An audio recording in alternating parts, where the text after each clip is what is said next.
ข้าวสารแล้วก็มาม่าปลากระป๋องมาให้กับทางอันป้าของน้องบุญตาเนาะมื้อนี้ เลยพี่น้อยก็เป็นของทางผู้ใหญ่เพิ่นเด้อแม่เด้อขอบคุณทางผู้ใหญ่เพิ่นแน่เนาะเลย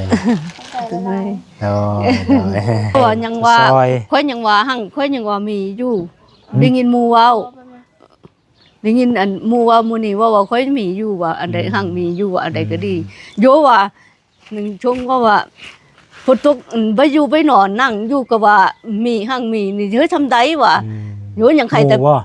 หมู่แต่กลางบ้านเว้าใช่บ้านเนาะแต่กลางบ้านเว้ายันค่อยลื่น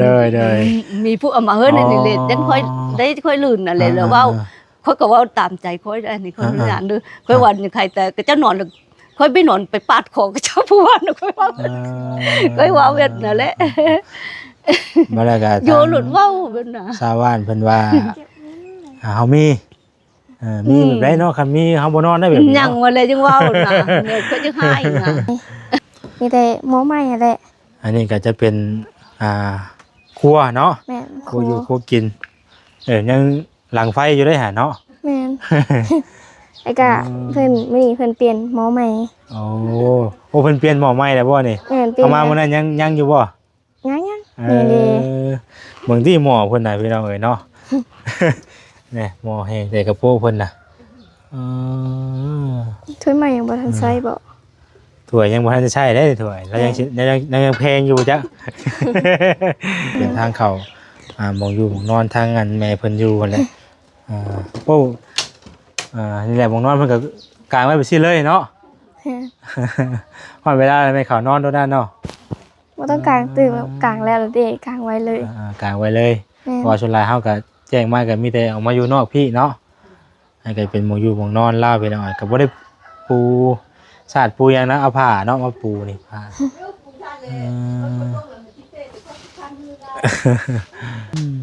ไปนี่ว่านี่ก็คือสิปวดออกใหม่อีกแล้วแต่เบิ่งสภาพแล้วก็มันก็บ่แม่นว่าสิแนวซ่อมได้พี่น้องเนาะบ่แม่นแนวซ่อมแหละสภาพไปสิมีแต่มากเฮ็ดใหม่โอ้ยเพราะว่าเบิ่งส่งไอ้ลมมามันคือสิตกตื่นไม่ดอกมื้อหน้าบ่กว้างปานนี้ยันลมพัดมาแล้วมันเพิ่งออกอีกบัดนี้เนาะแม่นเพราะว่ามื้อหน้าบ่กว้างปานนี้บ่ได้กว้างปานใดบ่เนาะแม่นก็บ่กว้างปานนี้ดอกกว้างอยู่ไม่เนาะมาขี้เพิ่นกันเลยก็มีใหญ่มุมพุ่นน่ะเนาะแม่นบ่ได้ค่อยเข้ามานะนี่เนาะแม่นนี่พี่น้องเป็นประมาณนี้แหละ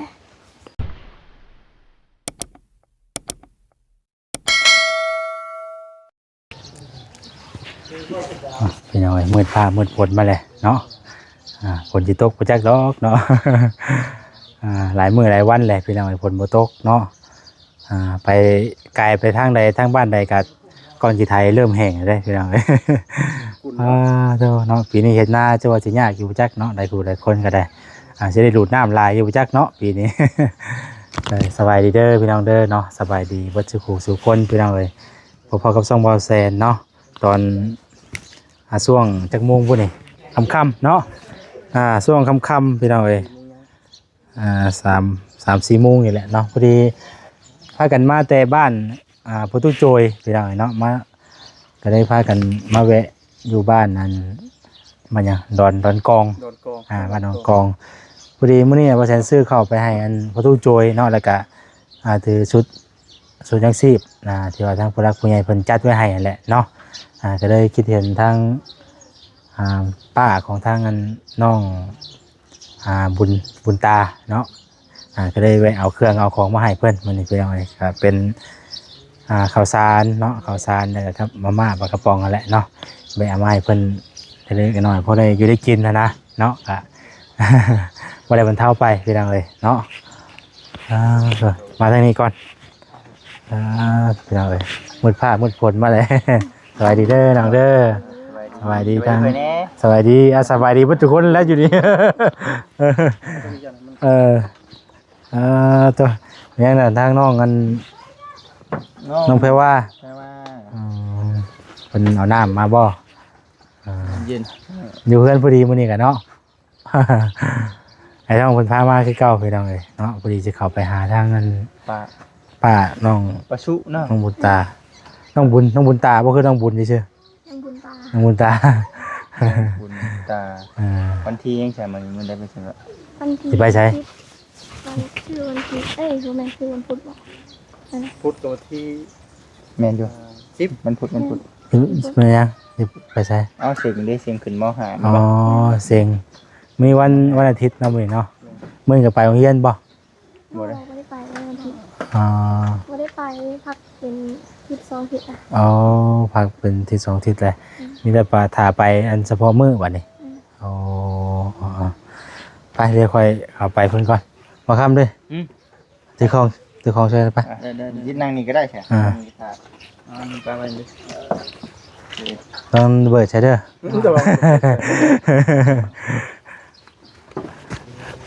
ห่อนเลยพี่น้องเอ้าจากฝนที่ตกมาจากเนาะเนี่ยเอาเครื่องไม้เพิ่นก็อันนี้เขาอันนี้จ้ะโอ้เอาให้เพิ่นสุดหนึงเพื่อครับนี่จ้ะนี่ก็จะเอาไปต้นครอบครัวนั่นเลยไปแล้วแม่นตัวนี้แหละเดี๋ยวมาต้อนเพื่อนแค่หน่อยพอได้กินฝนมาเลยพากันคุบเป็นเขาในเขาใน เว้ย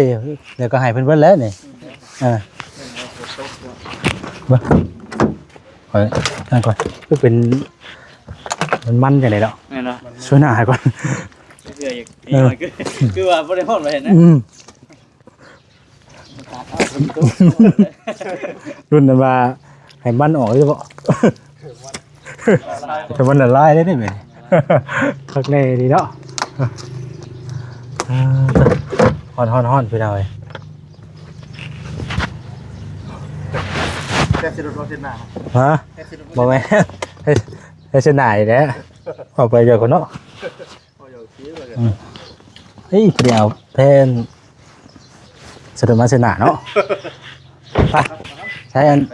พูดแล้วไปเนาะ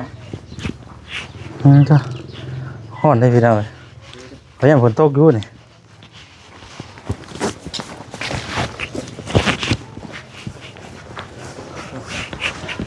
เดือนละ เด้ง นั่นบ่ แม่น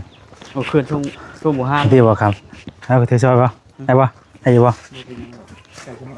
โอ้เป็นยัง บ่จะไปตัดบ่เป็นยังมันใกล้ยอดแล้วเนาะบ่ ว้าเห็นดิพี่น้องเว้ย เป็นยังก็เข้าใจว่า มา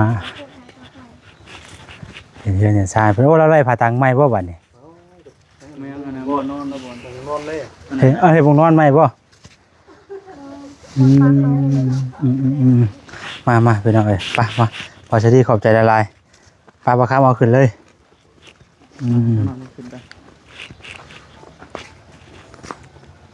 น้ำไหลแล้วได้แล้วบ่เปิดได้แล้วบ่ ได้เป็นวันนี้ โอ้แปลงแล้วสตาร์ทบัดนี้เนาะ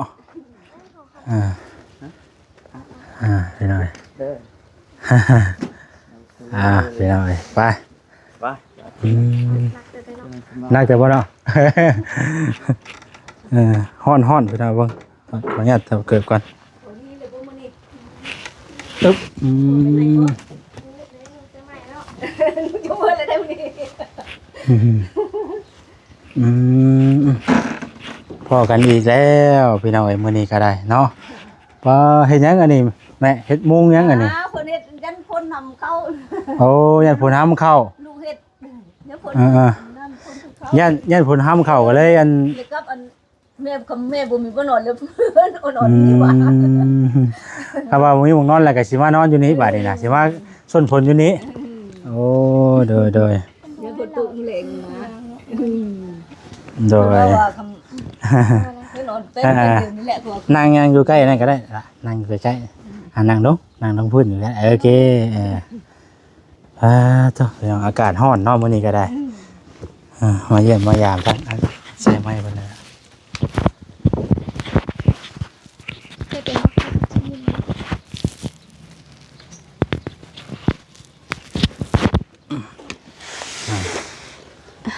อืมลูกชายเมื่อแหละบ่ มื้อตะวันนี่ได้ โอ้เพิ่นเมื่อแล้วเมื่อวานนี้ อยู่มื้อแต่เช้าพุ่นเลยค่อยว่าเป็นน้ำช้างน้ำนองสิก่อนยังมื้อว่าเพิ่นแล้วเพิ่นเพล12 โมงเลยมาเพิ่นยังได้มื้อเป็นน้ำช้างพุ่นแล้ว มันกลับแล้วเนาะมื้อนี้อยู่แต่กับลูกชาย2คนบัดนี้เนาะมันบ่ได้อยู่เฮือนบ่มื้อนี้ อยู่นั่นแหละอยู่ตารางอะไรได้เห็นบ่ลูกไปทางอื่นหรือบ่ผู้หนึ่งนะผู้หนึ่งสิจักไปทางใดบ่เป็นหยังเนาะอันผู้นี้ไปก่อนเนาะหลาน เจ้าบ่เอาเป็นลูกของอ้ายเอาพ่อเพิ่นเด้พ่อเพิ่นไปใช้ พ่อเพิ่นไปให้ ไปให้อันอยู่เอาหลานบ่มื้อนี้ เราเคยอยู่น้ำร้านดอกนั่นโดยพี่น้อยไปเข้ามาเยี่ยมเบิ่งอีกก่อนว่าซั่นพี่น้อยเนาะพอดีทางเฮาก็ไปเวียกทางบ้านทุ่งโจยมื้อนี้นะก็ได้ขึ้นมาทางนี้ก็ได้แวะก่อนยังบ่ทันได้ค่ำแล้วว่ามาเยี่ยมยามทางแม่ปฏิกรอันชื่อแม่ยังเกาะมื้อนั้นน่ะลืมชื่อแหละเจ้าชูก็ได้มันเอ็ดหญ้าชูน่ะมีกระเจ้าอันเอ็ดชื่อเลยหลายชื่อสิชูดะสุโอ้มันสบายแม่สุเนาะมันสบายชูแล้วมันหญ้าชื่ออันใดก็บ่ถือเสื้อชูเลยแล้วแม่สุเนาะหลาย FC เพิ่นก็คอมเมนต์ว่าขาดสารอาหารบ่ว่ะเป็นโตเพิ่นก็เป็นสีเหลืองๆครบหมดนี่ว่านะเป็นยังจะเคยไปหาหมออยู่บ่เคยไปหาหมออยู่บ่ไปกวดไปยังเบิ่งอยู่บ่มีเงินไปเท่าเดียวนึงลูกฝาไปเคยไปเท่านึงบ่เคยไปเท่านึงเป็นจังไดเนาะมันบ่มีเงินไป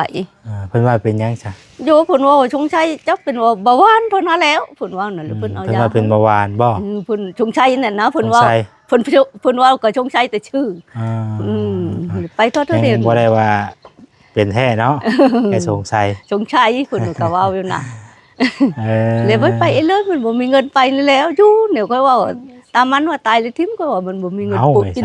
เนาะอันนี้ด้านชาติอยู่ก็บ่มีหยังค่อยว่าตายสิไข่ควาค่อยว่าเป็นนั่นบ่แม่นต้องคือหมู่ตายค่อยนี่แหละแม่อยู่ว่าตายแล้วก็ทิ่มแต่ว่าผู้เป็นลูกเป็นเต้าหรือว่าผู้ที่เฮาผู้ยังอยู่แหละเนาะก็ยังบ่อยากให้คิดฮอดยังบ่อยากให้ไปว่าสินะลำบากใจผู้อยู่อีกบาดนี้ไปว่าอะไรก็ได้ตามมันค่อยวิทย์ค่อยแหละค่อยไปใช้ก็บ่ได้เนี่ยก็ว่านี่ตายไกลกว่าน่ะอันนี้แหละจะไปใช้ก็ไปบ่ฮอดไปบ่ได้เจ็บปวดอยู่มันเป็นบรรยากาศครึมๆน่ะมียุงเนาะมื้อนี้ก็ได้ตัวใหญ่บ่ตายซิเนาะยามนี้ก็มียุงหลายแน่พี่น้องเอ้ยเนาะยามฝนเนาะยามฟ้ายามฝนมันก็ค่อนข้างจะมียุงก็จะหลายพี่น้องเอ้ยฝนยังบ่ได้ตกแล้วบ่ตั้งแต่มื้อนั้นบ่ตกน่ะแล้วตกเลยตกคืนชื่นน่ะตกทีนึงแหละเนาะตกเปียกเบิดคือเก่าก็บ่มืดปานใดมันลมแรงกว่าฝนเปียกได้อยู่พออยู่ได้เห็นแล้วก็เป็นตาอีตนทั้งแม่เพิ่นไปหน่อยเนาะเนี่ยมองอยู่มองเศร้านี่แหละเรื่องของคุ้มหลังคาเนี่ยอยู่เนี่ยพี่น้องเอ้ยเนาะมืดฟ้ามืดฝนมาแต่คำว่าฝนตกมานี่ก็โอ้จักสิว่าได้จักเลยบ่อยากเกิดสภาพพี่น้องเอ้ยมาแต่ใจบ่แม่นบ่ซีบ่จักบ่มีเด้อหามไปติดอีกเนี่ยเลือดบ่เป็นซีนะเป็นซีมือเช็ดเพิ่นหามไปติดมันคือครึ้มเด้อากาศครึ้มยุงก็หลายพี่น้องเอ้ยเขียนว่าตาเพิ่นเข้ามาเพิ่นเอาหยังแน่มาให้มื้อน่ะเสื้อบ่อันนั้นเป่าเสื้อกระสอบนึงเป็นน้ำเป็นในถ้วยบวงของบ่จิตมื้อนั้นเนาะอันเฮือนหม่องซ่านนี่หม่องที่ว่าแม่ปลูกอยู่นี่เป็นดินของเจ้าเองบ่ดินดอนของเจ้าเองเนาะฮอดใช้กว้างแต่บ่จักแมตรคุณจักแมตรจักโทอันตะค่าชนนี่แหละชนหอบนี่แหละค่าสวนนี่ก็ตะค่าก็ได้ตกนี่แหละ ไก่ก็ได้ตกกับดินหมู อืมเดี๋ยวเลยเพราะว่าเพราะเฉพาะลินเฮือนแถวเฮือนนี่เนาะปุ๊ใส่นี้กับอันชุนนั่นดินให้ดินหน้าได้จากไก่บ่อยู่ไก่บ่ก็ไก่เด้ก็บ่ไก่บ่ได้ประมาณ2กิโลแหละ2กิโลบ่ทางไปยากบ่หน้าเพิ่นเป็นยากได้เป็นโหยมันเป็นห้วยข้ามห้วยข้ามห้องไปเนาะยากได้พี่น้องครับว่าหน้ามีห้วยมีหยังอะไรการไปการมาก็ลำบากเวลาเฮาเจ็บเป็นนั่นนี่ยังยากเนาะว่าสิพามาเนี่ยก็โอ้บ่ธรรมดาแต่ยังละเอาเท่านั้นติอยู่เฮือนเราก็ได้งอมๆแง้มไปพี่น้องเอ้ยคือเรื่องนั้นว่าซ่อมแซมเรื่องซ่านก็จักผู้ใดสิพาเฮ็ดเนาะบ่มีถ้าสิจ้างก็จักผู้ใดจักสิเอาหยังจ้างเนาะบ่มีเงินจ้างเพิ่นก็ได้บ่มีเงินจ้างอยู่ไปเนี่ยค่อยว่านั่นแหละอยู่ไปจนเฮือนซ่านจนห้างพี่น้องเอ้ยมันออกอีบ่เนาะมันเก่านั่น ฟังเบิดเนาะรู้สึกว่ามันใหญ่กว่าเก่าได้อะไรเนาะราคาจะบ่จะหลังคามันกว้างอีกอ่ะบ่แล้วว่ามันกว้างก็เก่าอ่ะจังมันโอ้คันว่าฝนตกลงมาแห้งลมๆนี่ให้สิเปิ้งออกไปเลยนะเพราะอยู่แต่หม่องนี้นะเนาะตกตัวเล็กตัวน้อยนั่นแหละคันว่าสิเอาสารกระซุ่มกระสีไม้ก็มันก็จักสิสอบได้ใดพี่น้องแต่ว่ามั่างดื้อไม้เนาะสมมุติว่ามีผู้ใหญ่เพิ่นเฮ็ดเทือนในซ่านให้นี่สิมั่างอยู่บ่เฮือนสิมั่งบ่เลยมีผู้มั่งค่อยเว้าอยู่มีผู้มั่งก็ชื่อเด้ให้ว่าสิหลายว้าวได้สิได้ยังยิ่งให้ว่าเฮือนมาบ่ดูบ่ว่าเฮือนยังเฮือนตะปูตะยาเนาะบ่สิได้บ่แต่แม่แต่ว่าสิหลายมันห่างมันเลยสิได้เอายังยังแต่เพิ่นบ่มีไม้เด้เนาะแต่บ่ได้หลังไม้เด้เนาะโอ้ยพี่น้องเอ้ยนี่แหละก็เข้ามาเยี่ยมมายามแล้วก็มาถ่ายอัปเดตให้พี่น้องเบิ่งทำกันอีกคือเก่าพี่น้องเนาะเวลาถ้าเฮามีโอกาสขึ้นมาทางนี้มื้อนี้ก็เลยแวะเข้ามาอีกมื้อนี้ก็ได้เอามาแต่บ้านใดมาพี่น้องเอ้ยมาแต่บ้านสนุนไส้พระลานไส้พุ่นมาแต่บ้านจุพคำหมดคำเนาะจะบ่หมายทำละมาว่าคำเลยวะมันเลยไปเห็นหลุดบ่รอให้ดอกยามนี่มา5-6 โมงก็ยังเว้นอยู่มันบ่คือยามแล้งปานใดยามแล้งนี่ยามแล้งนี่5-6 โมงก็มืดได้เนาะมันนานค่ำยามค่ำไว้นานแจ้งยามนี้บัดแจ้งไว้นานค่ำเพิ่นปรับสภาพให้ให้คนเฮ็ดเวียกเนาะได้มันร้อนน่ะเด้เฮ็ดบ่ได้ลูกกาลำหน้าอยู่เนาะช่วงนี้ก็ได้หลายผู้หลายคนก็เริ่มลำให้ลำหน้าแต่ว่าเดี๋ยวนี้เพิ่นก็เฮ็ดหน้ายอดหลายเนาะตามที่กายมาวันนี้ถึงบ่ได้มียอดนี้ทั้งแต่กายมาลงไปจือเฮ็ดวันนี้ถึงบ่มีไฟยอดมันหน้าบ่หลายคนบ่หลายนะขายรถบ่เอาสวัสดีพี่น้องเอ้ยสวัสดีเพิ่นว่าเอาแจรถพี่น้องเนาะขายเอาเครื่องแล้วมีอันนี้มีเข่าได้ไหมเด้อเข่า4 โลพี่น้องข้าวสารครับปลากระป๋องมาม่าอะไรพี่น้องเป็นชุดยังชีพทั้งแม่ฮักบ่แสนเพิ่นจัดมาให้ก็พอได้เอามาฝากมาต้อนพอได้อยู่ได้กินไปเนาะหมดเลยเด้เพิ่นเอามาเมื่อคืนน่ะกระป๋านี่นะหมดเลยปลากระป๋องบ่หมดเลยแสดงว่าแซ่บอยู่ดีเนาะนั่นแหละหมู่ว่าอันบ่แซ่บเนาะว่ะจักเองน่ะบ่จักว่าแนวใดก็เองบ่ได้กินว่ะเองน่ะบ่จักแซ่บว่ะก็ว่าแซ่บแล้วแซ่บหมดว่าเองบ่เคยกินว่ะว่านี่นั่นแหละเองบ่จักว่ะหมู่ผู้เคยกินอันนั้นก็กินอันนี้ก็กินแล้วหมู่เนาะฮู้จักเนี่ยแซ่บบ่แซ่บก็บ่ได้กินหยังแล้วมันบ่จักทำก็มันบ่มีเงินซื้อบ่ได้กินเอาแหละหมู่ถามกินข้าวกินน้ำก็ยังแค่แต่ละมื้อแต่ละวันยังก็กินข้าวกินน้ำก็ยังไหวแต่ละอ้าวก็กินพักกินหญ้าไปนั่นน่ะแล้ว สิซื้อบัดบ่มีเงินซื้อบัดเนาะอ่าอยากหยังใส่อยากหยังแฮงกว่าหมู่ ยัดเนาะบ่ อยากกินหยัง โยแนวเยอะชิ้นเยอะป่าไปพูดแล้วกับแนวบ่ได้กิน อยากชิ้นอยากปลาไปเนาะ จัดไม่กินหึงน่ะเลยเด้อแนวกระปูกระแป้งก็พอได้กินอยู่ ชิ้นหมูสิเนาะบ่ค่อยได้กินตัวนี้เนาะ ได้กินกันน้อยนักพอเห็นอีทีพูดแล้ว โดนๆเนาะ นั่นแหละมันยังเยอะน่ะ โอ้พี่น้อยดูว่าแล้วครับบ่ได้ค่อยได้กินมันก็คือจักเนาะ เดี๋ยวนี้รู้ไหมออกก็จุดนั่งมาก็รู้ไหมนั่นแล้วก็พักหญ้าเท่านั้นแหละกินไป ของกินธรรมชาติเฮาว่ากินเรื่อยเลยเนาะ นั่นน่ะแล้ว โอ้พี่น้อยเนาะเพิ่นว่าเพิ่นอยากกินซีนว่าซั่นเนาะ ซีนกินปูกินปลาพุ่นแหละพี่น้อยแล้วเนาะถ้าว่ามีโอกาสมื้อหน้ามื้อใดเข้ามา ฝนตกมืออึ้งห้องนั่นก็ได้ชื่อกินน้ำลูกนั่นก็ดีลูกได้ มัน ลูกเยอะไป หายากได้ซุมื้อนี้เนาะราคาก็แพงอีก ลูกเยอะไปค่ายก็ชื่อกินค่อยเยอะ ชื่อน้ำลูกอ้าวไอ้ใดฮะฮะก็บ่ชื่อหรือก็เจ้าก็บ่ก็เจ้าเอ็นน้ำเดียวก็หมู่เสียเลยชื่อกินเยอะกินได้ซะ ว่าใจได้แล้วจังเนาะ เอาพี่น้อยเนาะมื้อนี้ก็ทางบ่แซนได้นำข้าวสารแล้วก็มาม่าปลากระป๋องมาให้กับทางอันป้าของน้องบุญตาเนาะมื้อนี้ โดยพี่น้อยก็เป็นของทางผู้ใหญ่เพิ่นเด้อมาเด้อขอบคุณทางผู้ใหญ่เพิ่นแน่เนาะโดยโดยโดยนี่แหละพี่น้อยทางเฮาก็ถือเครื่องถือของมาฝากหม้อต้อนเนาะได้มีโอกาสมาแวะพี่น้อยก็มาถ่ายพี่น้องเพิ่นเบิ่งก็อยากให้มีทางผู้รักผู้ใหญ่เพิ่นซ่อมแซมเนาะหรือว่าเรื่องชาตินี่เดี๋ยวเฮาก็เข้ามาอีกมาถ่ายอีกพี่น้อยถ้าเพื่อว่าทางผู้รักผู้ใหญ่เพิ่นยังบ่ทันได้เห็นสินะก็อยากให้มี มันก็หมู่ว่ายังว่าค่อยยังว่าหั่งค่อยยังว่ามีอยู่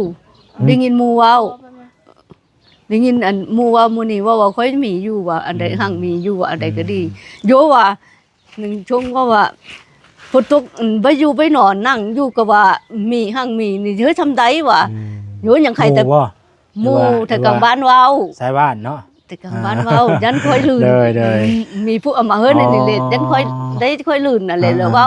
ค่อยก็เว้าตามใจค่อยได้นี่ค่อยอย่างนึงค่อยวันใครแต่ก็จะนอนค่อยไปนอนไปปาดคอกับเจ้าผู้ว่าค่อยว่าเวทนั่นแหละ มาแล้วก็ โยหลุดเว้าเพิ่นน่ะ ชาวบ้านเพิ่นว่าเฮามีแบบใดเนาะคันมีเฮาบ่นอนได้แบบนี้ ยังว่าเลยจังเว้าน่ะเนี่ยก็จะหายน่ะ โอ้ยพี่น้อยเนาะเว้าไปแบบนั้น จังได๋ก็ขอให้มีคือเพิ่นว่าเนาะ หมู่ดันได้ลื่นอันหมู่มันเพิ่นมาช่วยแบบนี้นั่นแหละมีผู้ช่วยแบบนี้หมู่เว้า ซอยก็คือเว้าแลก็ซอยก็คือเห็นนั่นแหละพี่น้องเนาะก็เป็นทางผู้รักผู้ใหญ่เป็นซอยยามซอยเพิ่นก็ซอยเนาะยามเพิ่นบ่ซอยก็มีคือกันพี่น้องยามเฮาไม่ได้น่ะยามพี่โดยมันเป็นยังมัน โยฮอนได้ยามก็ดีโอ้ยพี่น้องเนาะเอาดีใจนำเด้อจังได๋ก็มีแต่ภาวนาขอให้มีทางผู้รักผู้ใหญ่เพิ่นแนมเห็นพี่น้องเนาะซอยเข้ามาคือทางลูกเต้ามาก็บ่ได้มีงบมีหยังดอกพี่น้องเนาะก็มาถ่ายหรือว่ามาเป็นผู้สื่อให้ทางผู้รักผู้ใหญ่เพิ่นเห็นเนาะแล้วทางเพิ่นพิจารณาเบิ่งนำกันพี่น้องเนาะถ้าว่าอยากช่วยจากซอยก็ยินดีทางเฮาก็ได้ ให้ทางน้องเพิ่นพามาคือเก่า โดยสิรอเบิ่งเฮือนเบิ่งซ่านก่อนจังได๋จังหน่อยเด้อบัดนี้เด้อโดยให้น้องเพิ่นเราคือเก่าแหละพี่น้องเนาะเอาไม้ให้น้องเพิ่นเนาะพี่น้องสภาพเฮือนซ่านก็เป็นอย่างนี้ใส่เจ้าเล่นก็ได้เจ้าพากันเจ้านั้นก็พากันย่างไปพุ่นซื้อแนวมาต้อนน้องเพิ่นอยู่พี่น้องอยู่ในรถปุ๊ พี่พายใหญ่พี่ก็ได้เนาะพาไปก่อนก็ได้ให้ก่อนลงตารางก่อนเลยเอาเด้อเด้อว่าอยู่ไปกินเด้อนี่ก็คือเก่าพี่น้องเนาะห้องครูมีแต่เปลี่ยนนี่ไหมมีแต่หม้อใหม่อะไรอันนี้ก็จะเป็น ครัวเนาะ แม่น ครัวอยู่ครัวกินยังหลังไฟอยู่ได้หาเนาะ แม่น ไอ้กะเพิ่นมื้อนี้เพิ่นเปลี่ยนหมอใหม่ โอ้โอ้เพิ่นเปลี่ยนหม้อใหม่แล้วบ่นี่ แม่นเปลี่ย เอา น มามื้อนั้นยังอยู่บ่ ยัง เอ นี่เด้ บางที่หม้อเพิ่นน่ะพี่น้องเอ้ยเนาะ นี่หม้อแห้งแต่กระโปงเพิ่นน่ะเออ ถ้วยใหม่ยังบ่ทันใช้บ่ ถ้วยยังบ่ทันจะใช้ได้ถ้วยแล้วยังสิยังแพงอยู่จ้ะ เนาะ แล้วก็ติบเขาให้นะ ทิพข่าวทิพหน้าเพิ่นก็อยู่นี่แหละพี่น้องนั่นก็มองหลังไฟเนาะ แม่น ย่านอยู่ได้แบบนี้เนาะน้องเนาะ แม่นแบบลมมาพอดีร้านเลยน่ะติดเป็นซ้ำ ระวังได้แบบนี้เนาะ แม่น แล้วสิไปใช้มาใช้ก็ต้องได้หมดได้อันนั้นก่อนได้พี่น้องเอ้ยนี่บ่สวนเพิ่นน่ะเนาะ แม่นโซน ฮอดใช่แหละสวน ได้ เพิ่น บ่ล่ะ ฮอดมองกันว่าอันก็น้ำไม้อ่ะไม้สังไผอ่ะ ก็รู้ไหมอันแหละ น้ำไม้น้ำไม้เลี้ยงน้องบ่ได้ว่าน้ำไม้หยัง ราคาโห นี่ก็เป็นดินอีกเจ้านึงเนาะ แม่นก็ให้กะของผู้อื่น เอาดอย บ่อนน้ำกินหรือล้างปลาแถวนี้แหละ นี่ก็มองอยู่มองน้ำมองในเพิ่นเป็นอะไรนี่ก็ได้ แม่น โหสิไข่ปลูกอยู่นี่เลยบ่ได้ว่าแช่ไว้มาเป็นเที่ยวบ่ แช่ไว้ เดี๋ยว พี่น้อง ไป อันนี้มองทางเข้าเฮือนเพิ่นอันนี้พี่น้องเนาะจะเป็นทางเข้ามองอยู่มองนอนทางอันแม่เพิ่นอยู่นั่นแหละโอ้นี่แหละมองนอนเพิ่นก็กางไว้ไปซี่เลยเนาะ พอเวลาแม่เขานอนโดนด้านเนาะ บ่ต้องกลางตื่นกลางแล้วเด้กลางไว้เลย กางไว้เลย แม่น เพอชนลายเฮาก็แจ้งมาก็มีแต่ออกมาอยู่นอกพี่เนาะให้ก็เป็นหมองอยู่หมองนอนเล่าไปหน่อยก็บ่ได้ปูสาดปูหยังนะเอาผ้าเนาะมาปูนี่ผ้า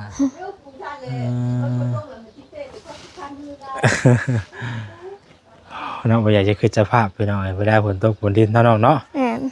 ยันเลย ไป นี่ว่านี่ก็คือสิปวดออกใหม่อีกแล้ว แต่เบิ่งสภาพแล้วก็มันก็บ่แม่นว่าสิแนวซ่อมได้พี่น้องเนาะ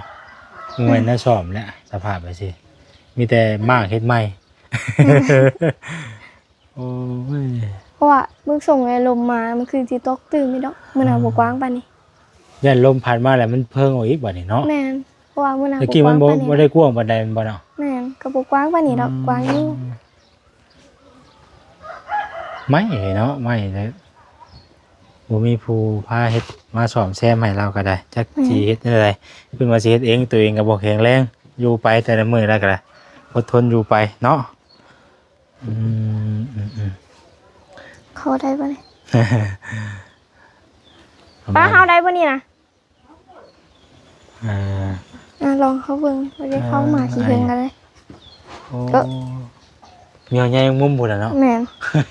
บ่ได้ค่อยเข้ามานะนี่เนาะ แม่น อันนี้พี่น้องเอ้ เป็ ย นประมาณนี้ได้อุ้ยเดี๋ยวลายไอ้ ฮะ นี่ ใหญ่มุมบ่ แม่น อันนี้น่ะยังมีอยู่นี่ก็เนาะ แม่น เพิ่นเอิ้นหยังก่อนทางบ้านเจ้า อันอิ้วพายบ่ อิ่วผายบ่ แม่น อิ่วผาย อิ้วพาย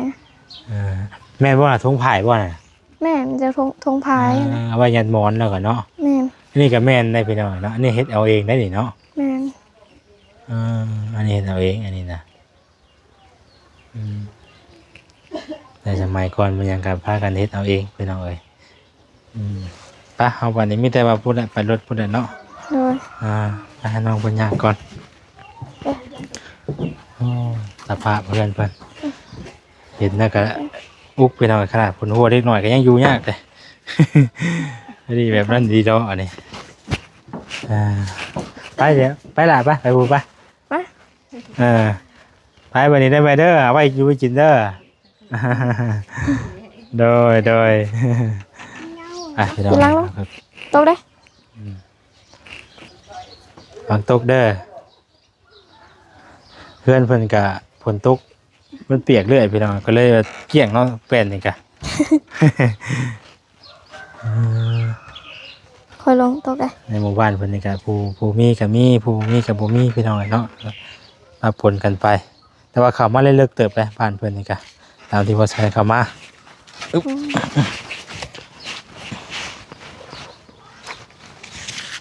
ไป อันสาวเพิ่นมานำพี่น้องเลย จักปีแล้วนี่เนาะ 4 ปีเลย 4 ปีแล้ว แม่น เข้าเฮียนแล้ว ยัง ยัง บ่ทันเขาปีหน้าว่ะ ยังบ่ได้เข้าเนาะเบิ่งเอาขนมมาน้องเพิ่นก่อน เขาอยู่แต่ว่า หึ เขาอยู่แต่ย้านขู่บ่ เข้าอยู่แต่ยังย่านครูอยู่ย่านครูเดี๋ยวยังไงอันนี้เตียงยังได้ว่าเอาขนมให้ก่อนถ่ายได้บ่เนี่ยใช่เบาเอาไปเลยเอาละซื้อ เข้าใจ ขนมมาต้อนไปหน่อย ไอ้มันคือหยัง อันนี้มันเป็นน้ำผลไม้ อ๋อ มันเป็นจะเป็นบุ้นๆหน่อย เลยเข้าใจเลย เลย เข้าใจไอ้เพิ่นนะ เจเยอร์ โดยขอบใจคือกันเลยซื้อขนมมาต้อนน้องเพื่อนเนาะอากาศร้อนบาดนี้เอาไม่แต่ประมาณนั้นแหละพี่น้องเดี๋ยวว่าแสนสิขอจบคลิปไปก่อนติดตามในต่อไปเนาะขอบใจทั้งน้องหลายๆเด้อน้อง เข้าใจกันเด้อเข้าใจทีมงานไอ้ที่มาซื้อเลยเด้อ โดยสบายเนาะไปแต่พี่น้องไปพ่อกันไหมเนาะเดี๋ยวจังใดกะพ่อกันไหมได้พี่น้องเด้อเนาะผิดพลาดใดๆก็ขอโทษขออภัยคือมื้อนี้กะเข้ามาไทยเนาะให้ทางให้พี่น้องเบิ่งนํกันอีกเรื่องอัปเดตให้พี่น้องเบิ่งนํกันอีกเนาะ บอก เพราะว่าทางเฮาเข้ามามื้อนั้นกะหลายผู้หลายคนกะให้ความสนใจหรือว่าสงสารเพิ่นอยู่พี่น้องเอ้ยว่าเพิ่นกำลังติดตามเบิ่งเอาจังไดก็ฝากพี่น้องผู้ใดกดแชร์กดติดตามเป็นกำลังแรงใจให้ในเด้อพี่น้องเด้อสำหรับวันนี้ไปก่อนแล้วพอกันใหม่เนาะสบายดีพี่น้องเอ้ย